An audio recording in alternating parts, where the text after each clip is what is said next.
Terima kasih. Bismillahirrahmanirrahim. Assalamualaikum warahmatullahi wabarakatuh. Selamat siang, salam sejahtera. Semoga Tuhan yang Maha Kuasa senantiasa melimpahkan rahmatnya kepada kita sekalian. Amin ya rabbal alamin. Saudaraku yang muslim, mari kita juga awali perjumpaan hari ini dengan berselawat kepada junjungan kita Nabi besar Muhammad SAW, berserah diri pada apa-apa yang telah diwasiatkan untuk kita semuanya. Yang saya hormati, yang kita banggakan, Karungkit Rumah Sakit Bayangkara, Sulawesi Selatan, Bapak Kombes Dr. Masudi, dan para pimpinan di jajaran rumah sakit ini yang juga saya hormati, segenap tenaga medis dan anggota, para perawat dan lain-lainnya, juga seksi acara, protokol yang saya juga hormati. Terima kasih saya diberi waktu untuk menjadi orang yang bermanfaat hari ini, karena saya seorang muslim, diwajibkan bagi saya untuk hidup manfaat. Ini mumpung saya pulang kampung, kampung yang selalu saya rindukan, dan di samping pulang ini saya selalu pengen manfaat. Jadi alhamdulillah hari ini saya bisa manfaat untuk di rumah sakit. Besok subuh saya harus ngisi di rumah sakit, masjid Terapung, ada kuliah subuh. Lanjut saya harus nyekar karena sekaligus pulang mau Ramadan. Nyekar orang tua saya, dua-dua makamnya di sini. Gitu. Terus setelah itu saya harus masuk memberi motivasi kepada mahasiswa Pascasarjana di Universitas Handayani. Terus sampai malam, karena ada yang akan diterapi juga. Sabtu pagi saya harus jadi pembicara full sampai sore hari, mulai pagi. Malamnya ada event, minggu pagi ngajar kuliah umum, dan insya Allah Senin balik. Begitulah kehidupan kita ya, melayani sampai kita mati. Sebelum saya memberikan materi, saya ingin menyampaikan juga, seandainya tadi saya boleh diizinkan menjawab, biar dapat amplop maksudnya. Jadi sebenarnya kalau kita lihat jawabannya, Ibu Tiga itu juga tadi agak susah menjalankan keputusannya Pak Karungkit. Makanya Pak Karungkit tadi kan mengatakan semua jawaban benar. Kalau Pak Karungkit tadi yang menyampaikan itu benar banget. Tapi kalau jawaban itu dipakai oleh mak-mak bertiga ini, sesat dia. Ngapain dia berdua-duaan cewek sama cewek? Ya kan? Nah itulah komunikasi. Karena dia pikir, ngapain saya? Mulai tidak wajar saya berdua-duaan dengan perempuan. Sudah gitu topat lagi datang badai di bawah harta. Yang ada saya dilaknat seperti kaum Nabi Lut. Ya, Bapak Ibu sekalian, terima kasih saya diberi kesempatan untuk mengisi di tempat yang indah ini. Saya itu senang sekali bisa manfaat, apalagi di Polri. Saya tidak tahu kenapa, karena mungkin itulah pakaian yang saya lihat di masa kecil saya.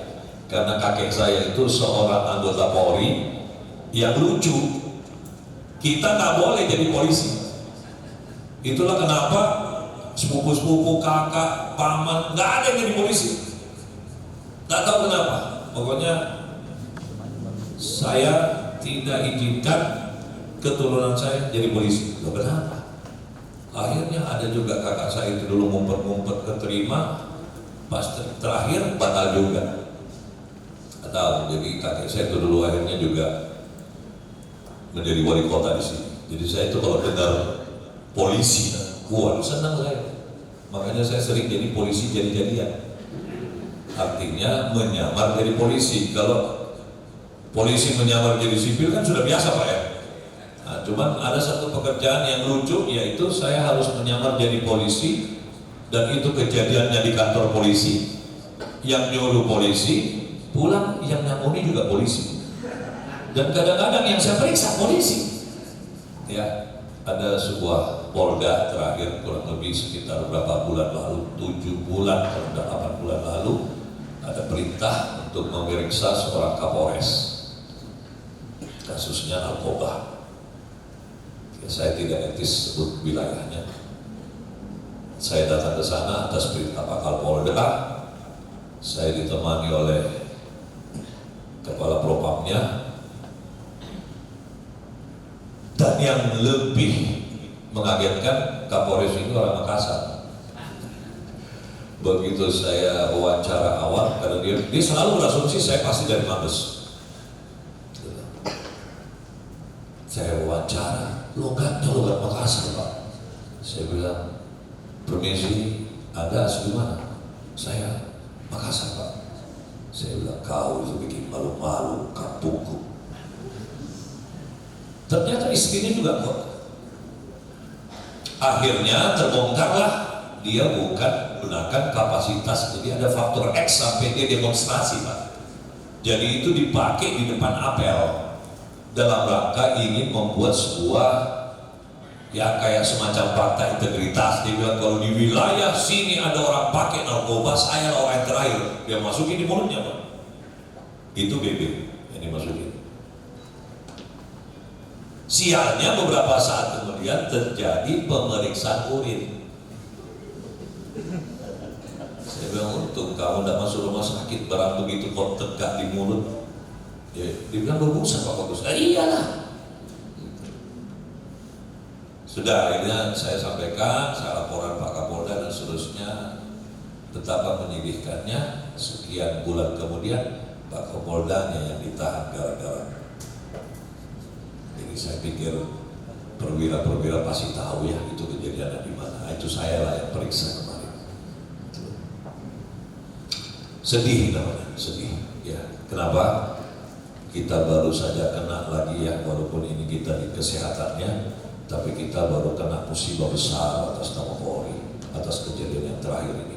Lagi-lagi itu juga kasus karena sakit. Makanya saya selalu bilang, mudah-mudahan kita semua bisa sepakat satu Indonesia ini kita mengganti RS itu bukan lagi rumah sakit. Kenapa? Karena kebayang Pak, rumahnya saja sudah sakit namanya. Orang masuk susah sembuh Pak, karena rumahnya sakit. Jadi dibawa ke rumah sakit ya tambah sakit.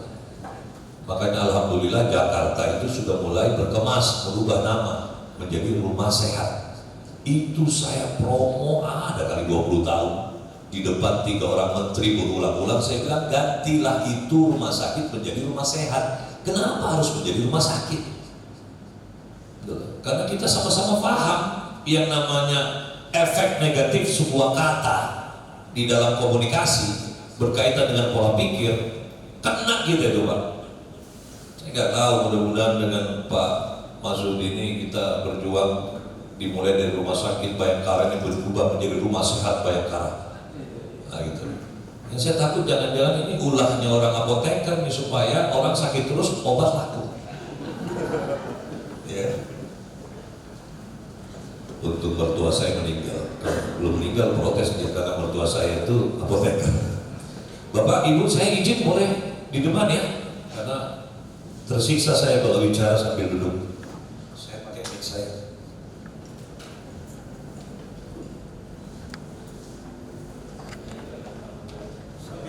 Saya mau nanya, beberapa di antara kita yang sudah ketemu tahun 1,5 tahun lalu siapa aja katakan yang sudah ketemu? Oh berarti ini orang baru yang ketemu sekarang di banyak ya. Tapi saya lihat pimpinan-pimpinannya ada beberapa orang saya masih hafal. Ibu saya masih hafal. Kalau nggak salah Pak Ilham juga hari itu masih ada. Tapi Pak Ilham 2 hari dan pakaian yang ini. Apa jangan kita seragam baru nih? Baru ya? Oh hari ini ya, siap. Suaranya udah terdengar? Baik. Bapak Ibu sekalian hari ini, tapi saya lebih menekankan ke pola pikir karena itu diorder oleh Bapak Karukit. Mudah-mudahan apa yang akan saya sampaikan ini bisa manfaat untuk kegiatan kita sehari-hari, khususnya mantapnya kita menjadi profesional. Tapi kita masuk ke sebuah era di mana era ini tidak bisa kita hindari. Di mana era ini tuntutan untuk menguasai ilmu tertentu itu sekarang sudah tiba. Namanya era Society 5.0. Era ini sudah digelar oleh seorang Perdana Menteri Jepang bernama Shinzo Abe. Dia menyampaikan konsep berpikirnya ini justru di tahun 2017 dia sudah mulai curiga akan tiba masa semua dunia ini akan kena era society. Di mana era society itu kita tidak bisa smart kalau tidak menguasai beberapa poin. Ini yang akan kita bahas. Ya. Dan bersyukurlah rumah sakit pertama yang saya presentasikan teorinya Shinzo Abe ini adalah kampung halaman saya. Rumah sakit lain bukan. Kenapa? Karena di era ini, kenapa ini pertama kali diperkenalkan di Jepang? Karena Perdana Menterinya melihat keluarga atau rakyat Jepang itu mulai galau. Kebayang nggak Jepang sendiri yang merancang teknologi, begitu teknologi berkembang, dia sendiri yang galau, Pak. Kenapa? Masyarakatnya banyak tidak terpakai. Semuanya serba mesin. Nah ini yang saya jadi takut. Rumah sakit kita ini nanti karyawan itu akan habis pelan-pelan karena semua sudah alat. Semua sudah alat. Kalau semua sudah alat, kasihan sumber daya mau kerja kemana? Nah itu dialami Jepang sekarang. Dia yang bikin teknologi, dia yang galau. Ya. Saya sadari ini sejak saya lulus S1 saya itu arsitek. Saya memutuskan untuk tidak menjadi arsitek. Kenapa? Saya curiga akan tiba masa aplikasi orang mau mendesain rumah tidak butuh arsitek. Ya misalnya Pak Caniago bilang, oh bagus saya punya tanah luasnya sekian. Istri profesinya apa Pak Caniago? Nah istri saya juga dokter. Oh bagus. Jadi dia cuma jawab saja pertanyaan di aplikasi. Istri Anda siapa? Dokter. Hobinya apa? Ya, Bapak hobinya apa? Arah timurnya di mana? Utaranya di mana? Jawab. Anak Anda berapa? Hobinya apa? Dijawab semua. Terakhir itu adalah enter. Gak ada 5 menit keluar gambar rumahnya Pak Caniago. Butuh arsitek? Enggak. Kasihan arsitek gak makan. Pak Caniago bilang kira-kira rumah begini berapa anggarannya? Masukin RW. Dia cuma tanya rumah Anda gimana? Karena akan disesuaikan dengan kurs negaranya dan harga semen dan seterusnya. 3 hektar keluar harganya. Bapak harus siapin uang sekitar 800 juta. Rumah Bapak selesai bentuk begini. Keren gak itu? Sekarang saya kalau mau periksa darah, saya nggak ke rumah sakit, di rumah aja. Cetek keluar. Saya pengen sekalian tes, saya punya LDR, cek keluar. Nggak perlu. Malah sekarang ada smartphone yang kita punya peredaran darah, denyut jantung. Yang saya ngeri suatu ketika, cukup pasang wajah kita begini, keluar jawaban, Anda penyakit malaria. Dan terakhir Anda jomblo, segera nikah. Keren gak itu? Keren. Sekarang orang mau baca buku, Bu. Gak susah, dulu orang itu mau pinter, mahal. Beli buku, zamannya Pak Ilham dulu kalau mau pinter harus beli buku. Kita pinjam buku, hari gini cukup handphone Pak, modal pulsa. Semua buku kita bisa baca. Makanya kalau di era ini masih ada orang bodoh, itu kebangetan. Kenapa sekarang Anda lihat nih ya, karyawan ini saya seperti dulu di sebuah pesantren. Kenapa? Karyawannya jilbab semua Pak maksudnya. Ya kan? Zaman saya SMA ada orang satu pakai jilbab aja kita bilang Pak. Alim banget.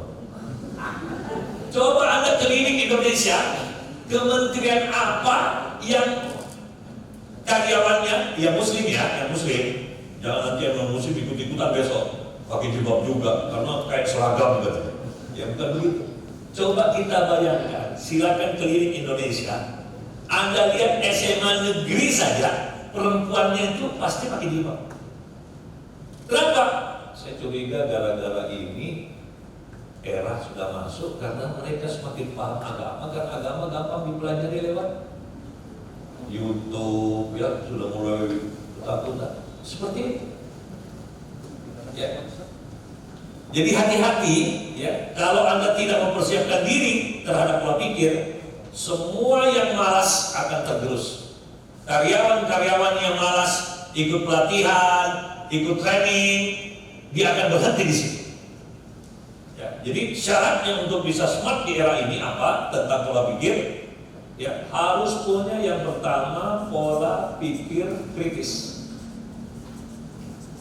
Kenapa? Karena permasalahan sudah semakin luar biasa, makanya yang populer itu kan Rocky Gerung, karena otaknya pola pikir kritisnya.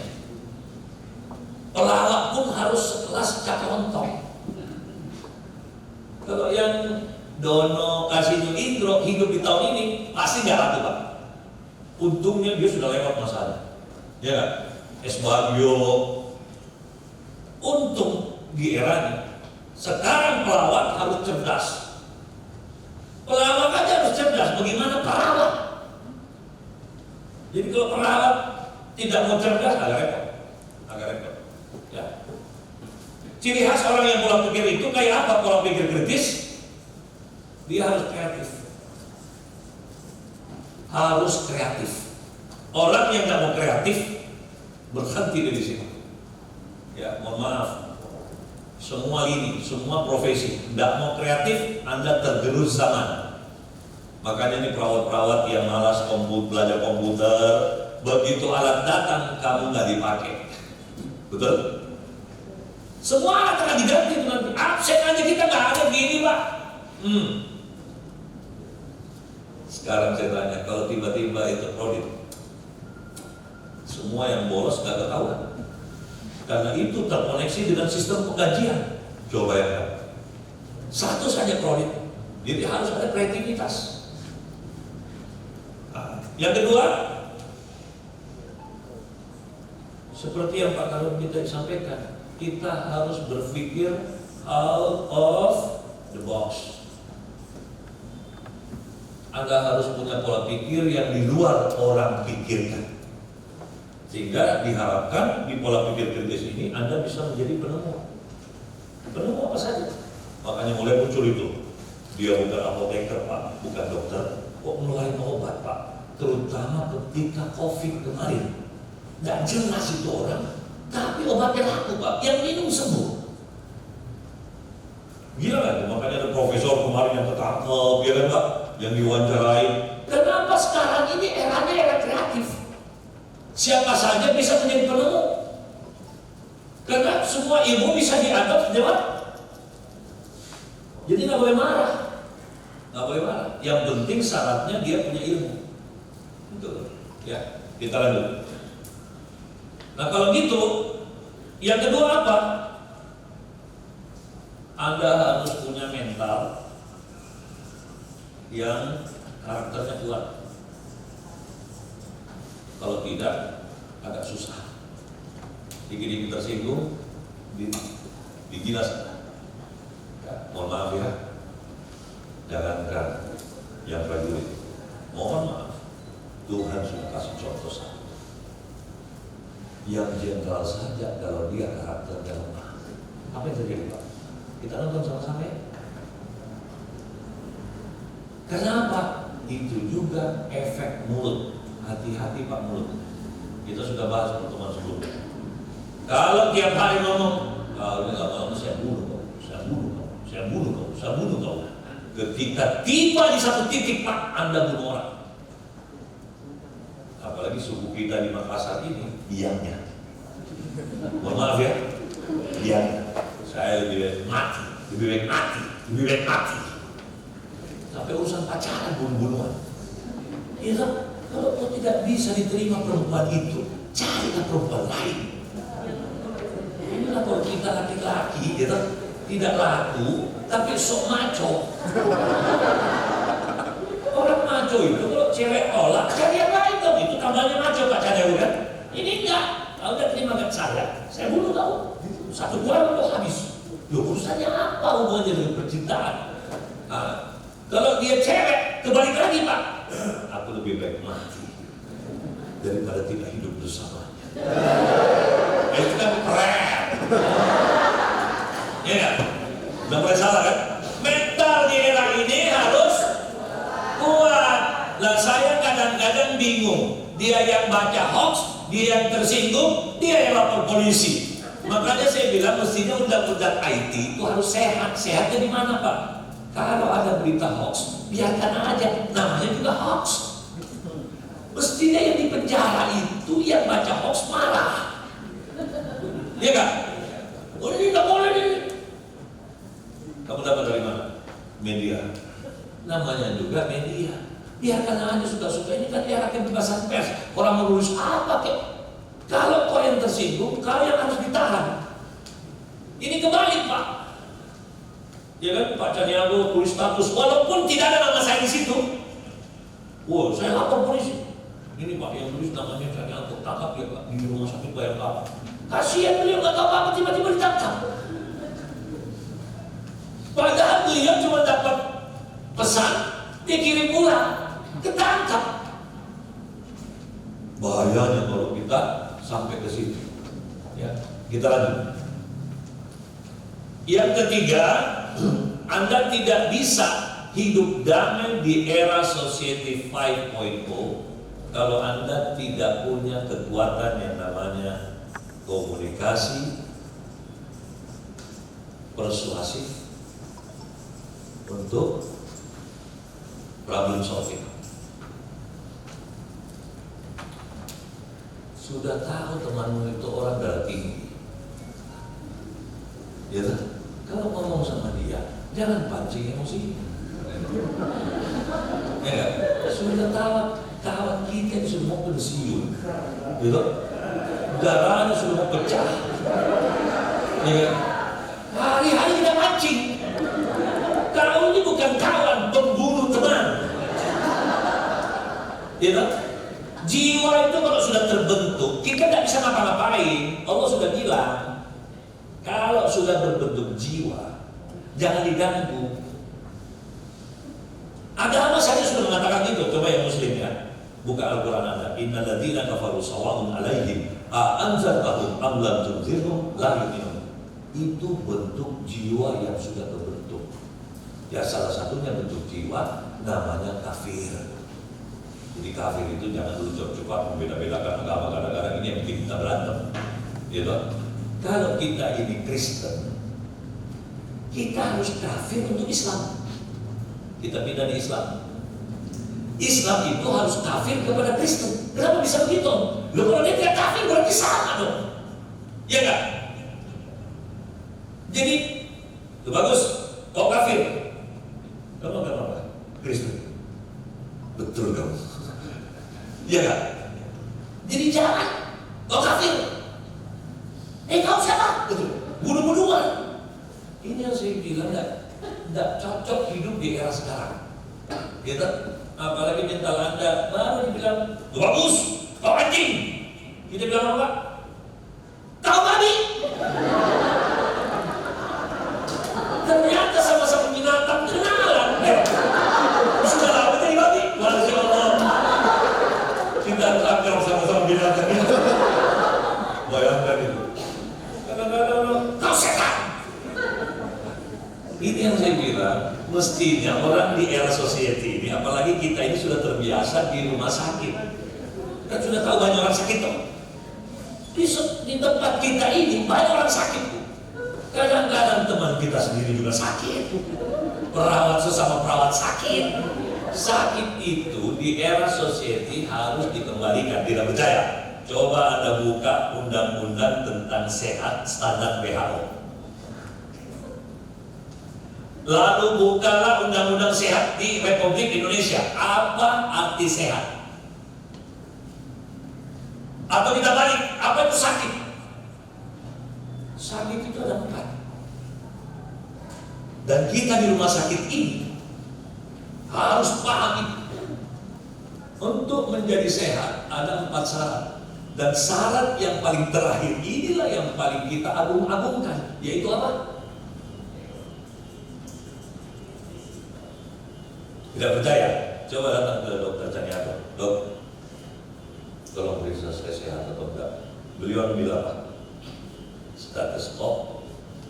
Didengarin. Jadi periksa. Ini periksa fisik. Sekarang saya tanya, untuk apa fisikmu bagus, tinggi besar, maco, brewok, gitu, ganteng, tapi pacarmu juga ganteng.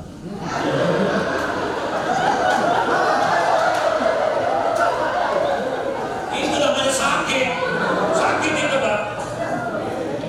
Ada Pak, tinggi kan Pak Irfan, Pak Ilham tuh gagah, lepas aja. Kebayang gak Pak Ilham seperti bodinya Pak Ilham, tinggi besar, maco. Pas ditanya, jam berapa Mas? Ada apa sih tanya-tanya? Sakit. Sekarang saya tanya, boleh gak di kepolisian terima laki-laki macam begitu? Kalau gak meletus itu pistol.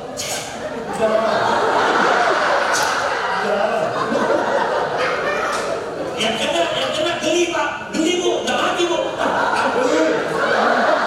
Aduh, gak mati. Pistol itu simbol maskulin, makanya kenapa polisi dikasih pistol. Karena bunyinya pistol itu gak ada yang feminim. Gak ada pistol tuh. Keren gak itu? Keren. Makanya itu laki-laki suka jadi laki-laki. Suruh tiarap, teng. Kalau dia maju laki, teng. Ulang, dan jadi laki, banci. Betul? Jangan juga kita di sini perawat pakai jilbab jalan ini.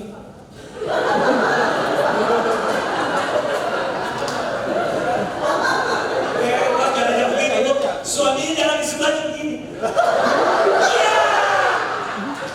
Dia kebalik. Ya kan? Ada yang salah. Karena sehat pertama kita harus buktikan sama masyarakat, yaitu mental. Petugas rumah sehat, kita mulai dari Bayangkara. Petugas rumah sehat yang benar, dia dulu harus sehat. Nah ini tidak, di front office baru orang nanya, gitu ya, udah lihat ya, kita juga harus istirahat, kita juga manusia, kita makan. Oh, pantas namanya rumah sakit semua. Betul? Jadi di sana pertama saya masuk, begitu saya masuk, kenapa sih orang samping? Ngeri lihat orang sakit. Orang semua. Ini harus dipancing sama amplop kalau gitu. Nah ini. Jadi siapa itu orang yang sakit mental? Sudah terbentuklah sesuatu yang aneh, tidak sesuai standar sehat milik Tuhan. Dimulai dari mana? 4 poin. Ya, nanti kita bahas. Nah, salah satu poinnya itu ambil cermin Bu, lihat muka ibu. Kalau muka ibu anggap cantik, jangan langsung percaya. Karena itu penilaian semu. Tanyalah sama siapa? Sama musuhmu. Ya, kalau musuhmu bilang berarti kau cantik. Ini jangankan musuh, sahabatmu kau tanya, bagaimana? Sahabatmu saja lihat mukamu malas. Ya kan? Jadi Pak Masudin ini besok tinggal dicek kesehatan wajahnya. Ya, ini para pimpinan rumah sakit, ya Pak Ilham kalau keliling lihat wajahnya semua. Sehat.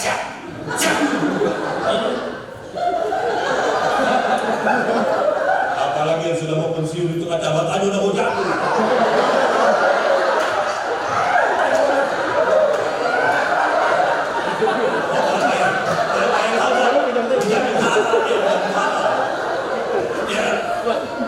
Kebayangkan, kita mau melakukan pelayanan paripurna. Bagaimana mau paripurna? Iya kan? Ada juga nggak pernah, mungkin dia nggak pernah sekolah kesehatan kali ya. Sampai mukanya kok jadi sakit. Sudah keterima kerja di rumah sakit Bayangkara, masih juga mukanya sakit. Sudah dikasih jabatan. Padahal biasanya, ya saya selalu ngobrol itu, biasanya kalau pegawai baru itu sehat-sehatnya Bu. Pegawai baru itu rata-rata sehat. Semua orang satu rumah sakit itu dia tegur kalau dia masuk pagi. Lagi Pak, sampai itu office boy gitu, mereka Mbak, semua divisi dia tegur. Sampai kita bilang, siapa sih itu? Wah, baru. Coba kalau sudah naik jabatannya, mulai sakit itu. Mana ada tas perempuan nggak? Saya kasih contoh. Tas perempuan, ada. Itu kok pakai tas perempuan? Ini kamu nggak ada yang tas perempuannya? Oh itu, ini nih, kita kasih contoh nih. Ini kasih contoh. Oh tapi dia nggak ada pegangannya ya? Nggak apa-apa. Oh itu, ini kan biasanya yang pejabat begini, hasil gini. Nah, bagaimana bayarnya pegawai baru rumah sakit? Naik motor kan? Ini diselempangin Bu, begini.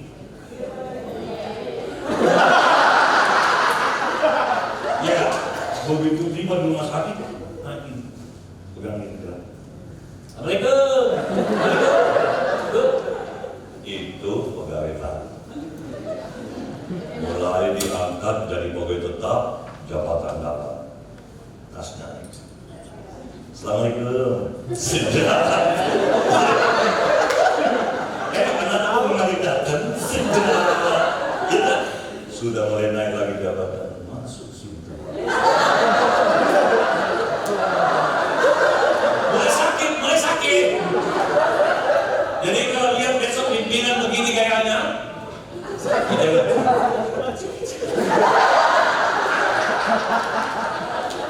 Kebetulan ya, karena kita bicara Society 5.0, di mana manusia harus punya komunikasi yang indah, tidak kalau tergerus zaman, ya karena hukum simpati dipakai. Jadi sekarang tambah naik jabatan, tambah layani bawahan. Jangan kebalik. Ini pasti selalu diringkas.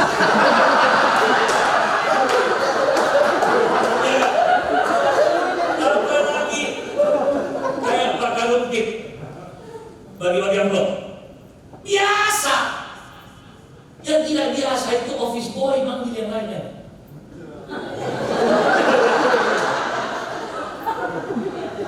Ya, karena sedekah itu di saat lapang dan sempit. Jadi karyawan paling bawah. Ini kurang dari ini. Jangan banyak jajan. Ya, jadi sekali lagi, simbol tas itu juga orang bisa sakit. Ya kan? Jadi besok ke kantor ini gimana kayaknya? Ini semua. Kenapa? Karena paling sakit. Terima kasih ya. Masya Allah. Terima kasih. Nah, apa lagi? Sekarang perhatikan. Orang yang sakit mental, gitu, begitu belum sarjana, sama gayanya. Ibu belum sarjana, begitu S1, dokter. Belum perawat, dokter.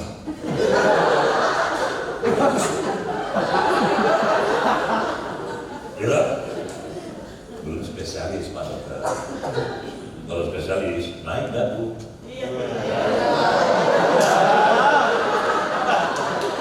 Spesialis.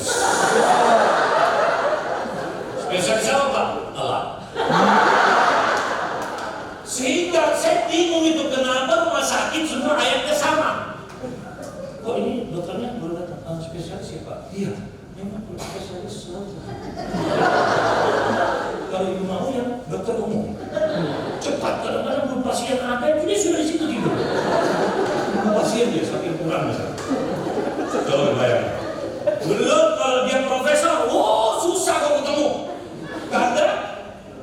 Bu, yang spesialis saja dagingnya sudah naik. Bagaimana kalau profesor? Begini kan?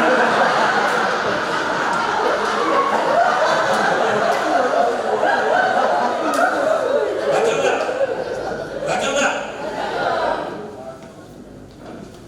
Kalau manusia jauh dari agamanya, itu yang terjadi. Kita besok lihat ya, siapa teman kantor yang agamanya bagus. Usi nama dia mau Islam kek, dia mau Kristen kek, mau Katolik kek, Hindu, Buddha. Lihat agamanya dari akhlaknya. Dan Muslim perangkat. Alisnya aja Pak Marsudi, dia tidak bisa tangan. Hari-hari tangan.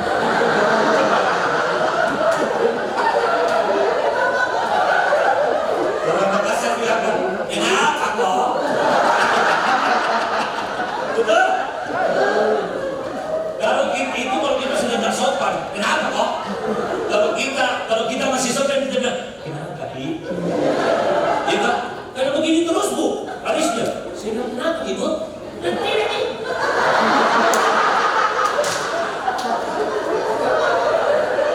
Kenapa orang sakit? Itu orang terlambat tidak kenal dirinya, namanya tidak tahu diri. Nanti saya mau benar-benar waktu itu. Kalau tidak, tahun depan sih. Ya, saya lanjutkan. Bayangkan Bu, dikasih alis sama Allah, pina hapus.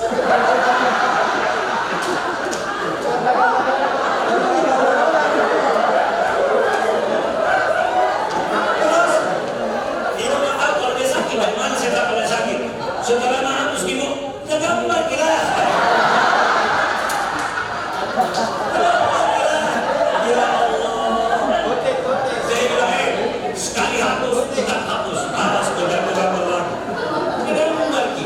Saya tanya, kenapa dikasih gitu alis tadi? Memperindah. Saya bilang berarti gambarnya Allah jelek. Langsung kita kencing. Iya nih, kasih kembali alis. Sirang sama bubuk keluar kirain.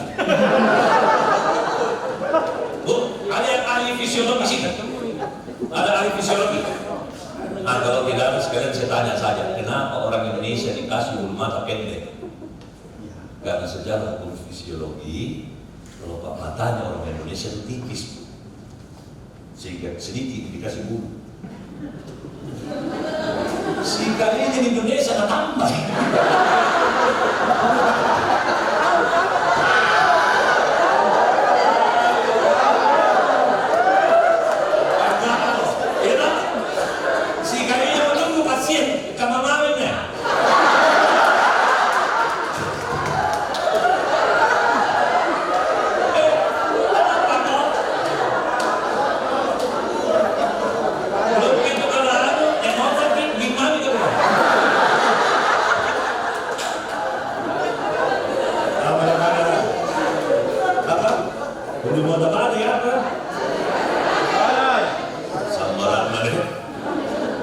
Belum nih kalau hujan, begitu hujan itu nggak bisa nggak buka mata. Dia bilang, siapa tadi? Aduh, betul kok. Itu saya.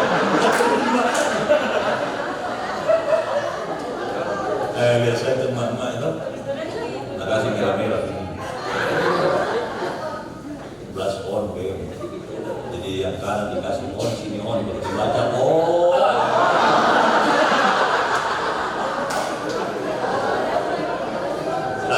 Juga ya mohon maaf karena saya kalau beli udah jadi saya tidak niat untuk menyinggung, tapi kalau tidak tersinggung itu namanya terlalu bisa. Bayangkan Bu, kita masuk daging saja sedikit mau sekali dicungkil itu, kalau tidak dicungkil setengah mati kita hidup Bu. Betul? Ini bukan daging, besi masih masuk.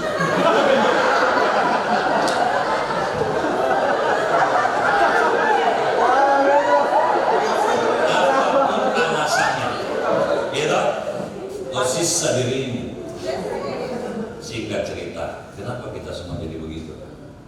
Makanya Tuhan bilang, kecantikan itu bukanlah wajah, tapi akhlak. Baju takwa itu bukanlah bajunya, tapi takwa itu sendiri.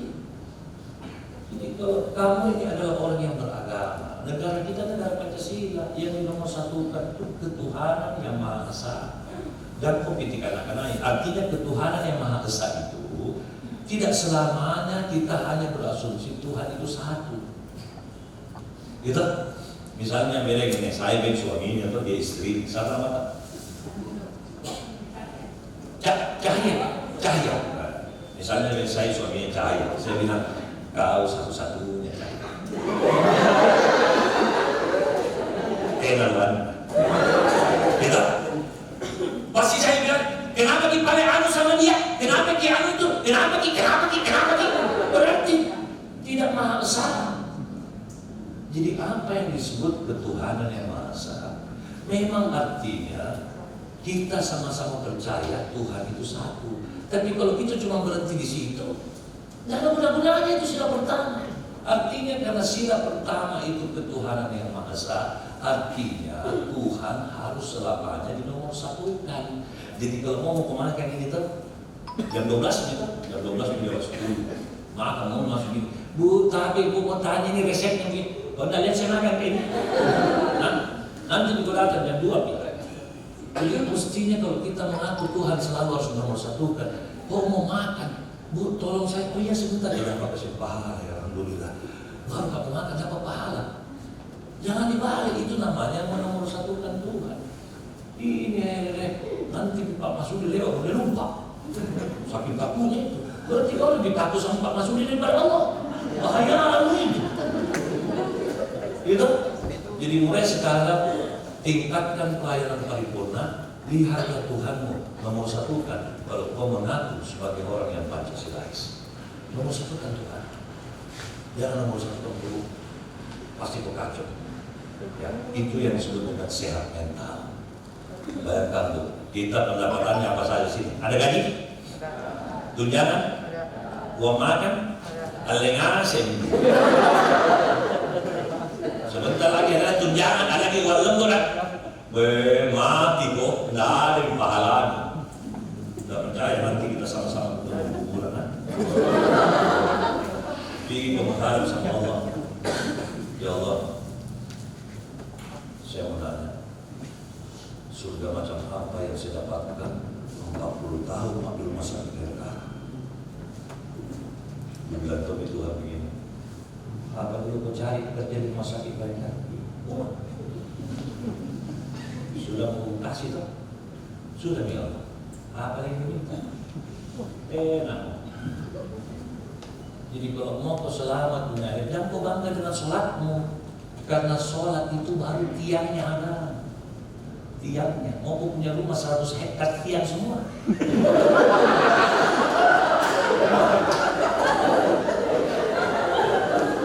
Gitu? Apalagi kalau sholat saya mantan penyiar radio bu. Ada yang lucu kalau kita siaran di zaman dulu. Kalau ada penyiar baru kita suka kerjai pak. Dia siaran tuh kita lihat pasti nak lupa. Wih sampai siang sore dia bilang Mas Bagus, kenapa? Siaran ini hari, kenapa? Siaran satu harian nggak ada yang kirim lagu, nggak ada yang telepon. Saya bilang tolong. Jadi maaf ya, dia bilang tolong. Saya bilang betul, dia tidak kasih jalan manca. Dia kok siaran kalau kau nggak jalan itu manca sampai bagusan lu sih. Iya dong. Jangan kau ketawa. Diri dulu ketawa. Itu orang sholat. Nah kata malaikat, mana kau sholat 10 kali satu hari? Kalau kau tidak kasih jalan memancar, nah juga kau sama Allah. Enggak apa-apa. Bagaimana mau kau sholat? Makan atau sholat dulu nih. Jangan kau pikir itu sholat. Karena ada yang bilang makan dulu. Nah dia mau makan. Tuhan nomor satunya makan. Tidak, mana namanya sholat itu saking buru-buru atau banyak pasien atau banyak anunya konsumen. Jadi situ kami kalau sholat kita nyawa obat gitu. Ya putih gitu. Allahu Akbar. Bu, permisi bu, mau ambil dasar. Kata, baru sih kini mau sholat. Lalu sih, lagi ditanya di tenda. Kira-kira masuk tidak itu? Musuh. Belum lagi gerakannya. Aku mau musuh nanti kaki itu ada sobrekan. Allahu Akbar. Kenapa sholat begini?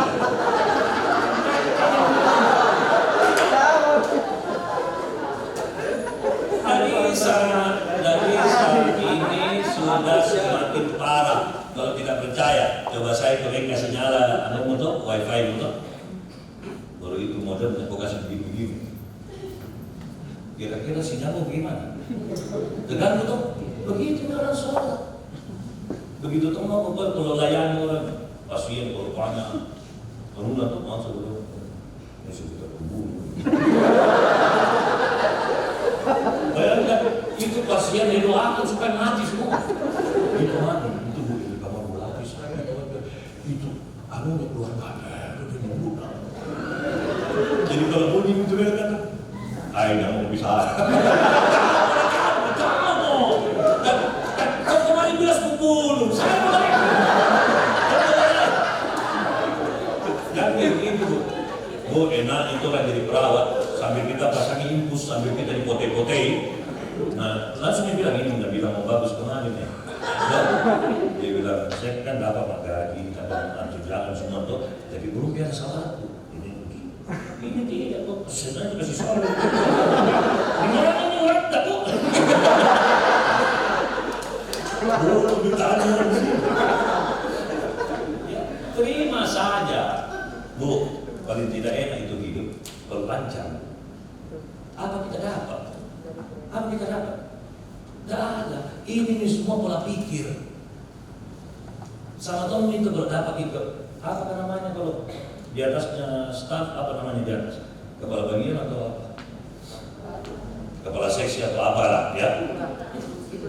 Jangan minta pimpinan baik. Jangan. Karena paling tidak enak kerja pimpinan baik. Hancur gini rumah sakit hancur. Coba saya minta Pak Ilham baik, datang di terlambat, anak buah Pak Ilham semua, kita anak buah Pak Ilham biar kita terlambat dan apa? Itu, kemarin saya kasih tugas 3 bulan saya lupa. Nggak pernah. Pak Ilham, hancur rumah sakit hancur. Paling bagus itu pimpinan muluna. Binatang semua keluar. Sekarang saya tanya, kenapa TNI disiplin? Kenapa Polri disiplin? Coba saya gabung sama mereka di tempat latihannya. Gak panasan tuh, untung kalau mulu nanti, kalau kaki nanti kepala. Kenapa semua itu kalau dia ketemu saya, siap! Coba saya dengan suster ketemu saya bilang, gimana? Lu masih. Tidak disiplin. Jadi sekarang kalau pimpinan kita terlalu baik, kita demonstrasi. Bapak terlalu baik, kami tidak terima. Jangan Pak, semprotkan Pak, marahin Pak. Ini pimpinan baik, dia kotor situ kita nggak sanggup. Datang Pak Ilham, dan anak-anak bisa satu ini. Nanti saya tanya semua Pak Nana, ada mau nyapu dengan capek ke semua ini. Tidak ada Pak Ilham yang tanya, Pak Ilham itu baik. Jadi semua. Jadi kita minta Pak Ilham, kalau kasih instruksi langsung aja cap sepatunya ini. Artinya kalau lakukan, jadi sepatu tiba di kepala. Itu keren. Makanya saya dulu kerja, saya tidak suka kalau pimpinan baik. Apalagi targetnya sedikit, saya malas, tidak jadi laki-laki. Target tinggi, wow, keren. Ini tidak. Makanya kita kenapa ke kantor loyo santai. Jadi pasien. Jadi kita salah, hancur rumah sakit. Jadi mulai sekarang mental yang harus kita sehatkan. Tidak ada lagi. Semakin banyak orang hina kita di sini, pimpinan hina kita, teman hina kita. Itu yang membuat kita hebat. Pokoknya sini saya pokoknya dulu ya. Tidak mau saya bahas saya nak ada. Oh ya turun sini ada turun. Bagus dah itu, bagus banget daripada sini mah cantik. Anak bunyi besar kepala. Sebentar kena ngomong. Oke. Jadi apa itu mental? Penyakit karakter. Yang kedua apa? Emosi. Apa itu emosi? Sebentar jalan sering, sebentar ada mesin pintu. Apa anak itu pintu? Ada ini? Bukan. Kenapa nanti kan? Ada anak kagak.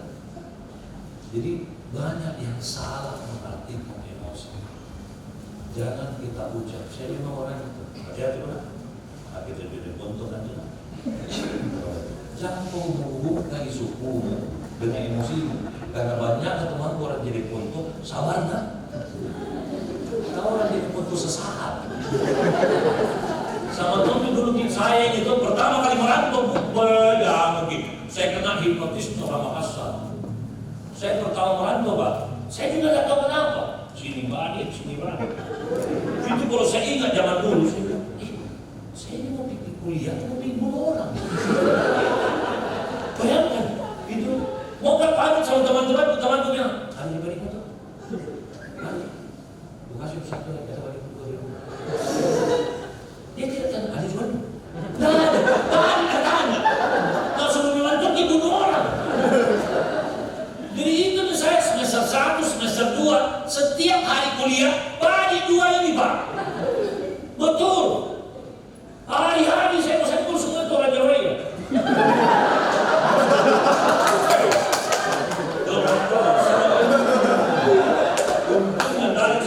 Kalau saya tolong, masuk penjara. Dari satu ranking. Untungnya selamat Pak. Lama-lama saya bilang gila apa gini? Karena kena hipnotis salah. Kata Tommy, ternyata di sana banyak orang terhipnotis dengan takutnya. Kata Tommy Medan. Hari ini orang Medan, orang Batak, keras. Kalau kau tak suka bicara sama aku, tak usah bicara sama aku. Daripada kau makan satu-satu. Begitu kita di Makassar ini. Kata Tommy jadi foto, kata Tommy Boni, dan mau kalah tuh. Kenapa kita mau bawa? Ini pertandingan kan? Begitupun jangankan mau berkali, mau menikah. Kenapa kita punya orang tua jelek sekali semua omongannya? Kita orang Makassar. Sini kita, aci dia kita. Kata yang satu orang Bugis, kita juga Bugis, aci dia. Kenapa aci dia? Yang Allah dikasih dia itu akhlak mulia kita. Bukan dia mau kalah. Nah orang mau menikah ini. Dia tahu akhirnya ini jadi suami. Nggak mau ini sama istri. Istrinya nggak ketemu. Cewek ini kemana aku? Itulah salahnya. Nah, harga suami ini karena apa? Salah mental. Jadi nanti setelah hari ini yang sudah punya jabatan-jabatan, apalagi jabatan setengah dilarang. Pak, nggak mungkin saja bayarnya kayak apa ya senyum-senyum. Nggak kasih diulang. Gitu? Kau jabatan baru setengah. Nah, nggak mungkin. Sebentar, nggak tahu deh, tidak bisa ngomong. Ya, apalagi yang sudah mau pensiun. Jangan lagi bilang begini. Terlalu waktu bagus. Maka kalau awet muda, kalau masih muda, kalau sudah tua awet. Ya, mental. Emosi sudah. Jadi kalau ada orang di kantor ini sedikit-sedikit marah, sedikit-sedikit tersinggung, nggak bawa sukunya, dia nggak tahu. Kasih tahu. Coba ya, yang muslim normal. Suatu ketika Rasulullah SAW datang ke sebuah pasar. Di saat dikawal oleh para sahabat, si kalinya orang tersitu, dia tidak tahu bagaimana. Tiba-tiba itu Rasulullah diambak itu, pecah giginya, berdarah muka. Kalau begini sama sahabat, Ya Rasulullah, izin saya bunuh dia. Apa kata Rasul? Masukin. Kamu semua tahu saya siapa? Dia tidak tahu. Kamu yang sabar. Coba saya pergi dari kampung. Dia tak bacanya aku diam begitu. Pecah. Nabi dan sampinglah semua. Bacanya aku bilang apa? Dia tidak tahu saya siapa. Kasih tahu. Dibalik. Jadi mulai sekarang tidak usah. Santai saja. Santai. Ya, jadi secara emosi jangan kau bikin bilang saya senior sini, kau belum masuk, belum tahu apa-apa sini, makanya langkai dulu mayatku. Saya mau bunuh di dalam ini. Yang berikut adalah spiritual.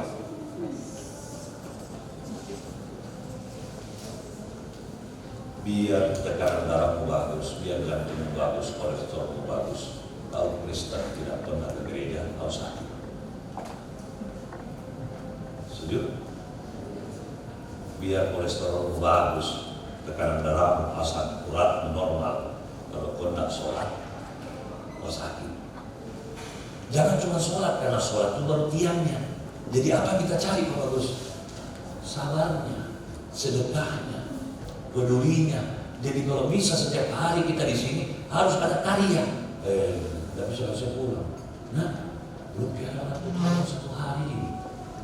Jadi mudah-mudahan ada yang orang bisa share atau minimal ada yang hina kan. Alhamdulillah ulama ada yang hina kan. Bayangkan kalau tidak ada yang hina, begitulah kita pelayanan rumah sakit ini kalau mau paripurna. Gitu, pimpinan mulutnya kasar, belum pipa kasar itu lupa ya. Supaya banyak belum pahala tuh. Jadi keluar dari sini langsung apa? Ini. Senyum. Dari waktu saya. Kenapa ada waktu? Gak bisa kasih sedekah keluar. Jadi senyum aja kan? Karena langsung bilang sedekah. Mana kalau ditolong lebih dalam dari bakar gitu. Yang penting senyum. Nah, seperti itu. Nah, di spiritual ini akan hadirlah kepedulian lain. Yang namanya hidup bersosial. Yang terakhir, yang keempat, kita tidak bisa menjadi orang yang smart di era society kalau Anda bukan orang yang serba bisa. Percaya nggak? Indonesia ini adalah negara yang sangat diakui sumber dayanya. Karena sumber dayanya itu jahat dari tangannya. Saya masih ingat ya, waktu saya masih di RRI itu pernah dapat bantuan karena kita utang peralatan dari Swedia. Dia tersimat datang ke Indonesia 4 kontainer. Lamanya juga pernah dibuka. Sekalinya sekian bulan berikutnya datang. Tugas saya cuma buka dia. Jadi ada orang dari Swedia 2 orang. Dia cuma buka di kontainer, dia begini. Atau tuh lagi pulang nih, saya apa ini tadi? Ngecek barang. Kenapa dia kasih keluar barang? Bukan dia. Jadi dia pulang lagi. Datang lagi yang buka kasih keluar barang. Sudah gitu naik nih. Dia tidak pasang. Sudah gitu pulang lagi. Banyak ongkos ini. Pulang lagi. Ada besok yang pasang, dia tidak kasih nyala. Dia pasang saja. Terakhir datang, dia nyalain. Sudah gitu, dia belum over ke kita. Dia bilang, boleh sentuh. Belum lepasan. Coba orang Indonesia, kirim gambar. Memulai dari bongkar, dia sendirian, dia kasih luar, nggak pasang, dia salah sambung nggak pasang semua. Jadi hati-hati. Itu nih orang Indonesia terkenal orangnya kreatif. Maksudnya kere tapi aktif. Jadi di sini jangan bagaimana? Tidak percaya. Satpam, ambulans ada, nggak ada driver. Kasih saya setir tidak ambulans. Kita hidup di era sosial ini sudah harus mengharap sana. Tidak bisa juga kita bilang, tidak ada yang tanda tangan. Yang mau tanda tangan orang mau mati ini. Selamatkan itu. Nanti bentar lagi belum ada. Saya mau kain tahun foto ini. Apa? Ini domnya saya. Nah, seperti itu. Jadi apa yang paling utama Bapak Ibu sekalian? Karena ini waktu juga. Saya sampai jam berapa pun Sudah habis atau akan habis atau dari tadi?